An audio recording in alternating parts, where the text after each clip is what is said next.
Depuis 18 mois environ, on voit en France des hommes et des dames aussi bien qui ont sur les oreilles un casque leur permettant d'écouter la musique même dans les bruits de la circulation. Ce sont des Walkmen.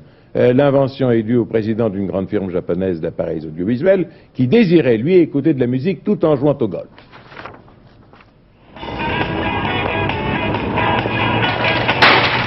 Vous avez sûrement croisé au détour d'une rue un de ces personnages bizarres coiffés d'un drôle de casque.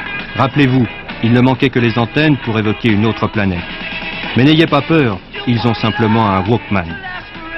Il y a beaucoup de gens qui me regardent avec un air nouvelle génération du XXe siècle. Enfin, ça les étonne un peu de voir le Walkman, mais moi je m'en fous éperdument. Du moment que je suis bien, c'est le principal.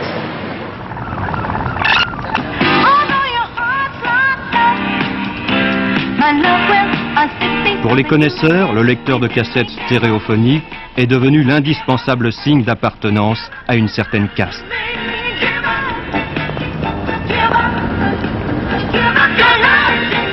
L'image de marque qu'il véhicule est celle de l'action, de la jeunesse et du dynamisme.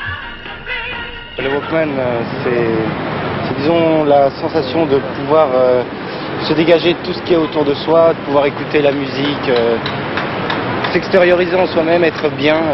Moi, je l'utilise souvent quand je travaille, quand je fais mes devoirs. Oui.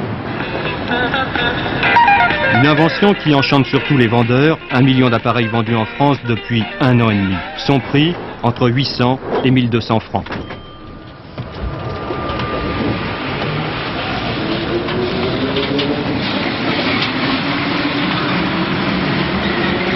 Le Walkman dans le métro, qu'est-ce que ça représente? Ah, c'est important parce que, je sais pas, tu vois là, c'est triste le métro, les gens ils sont pas... Alors, la musique, du rock bien sûr, un jazz rock aussi et tout, ça détend. C'est vraiment très important. Mais c'est une façon de se couper du monde ou quoi? C'est une façon de se couper du monde, je crois, ouais, et puis aussi, j'aime bien la musique, tu vois, bon j'écoute ce que j'aime, puisque c'est des cassettes que j'enregistre, et puis je suis bien. Une mode, oui, mais une mode peut-être pas sans conséquences. Il ne s'agit pas d'éviter aux autres le bruit que l'on peut faire, mais de s'éviter à soi le bruit et la présence des autres. Pour les psychiatres, c'est une nouvelle rupture plus grave que celle des générations. Alors ce danseur au Walkman fait-il un pas en arrière ou un pas en avant ?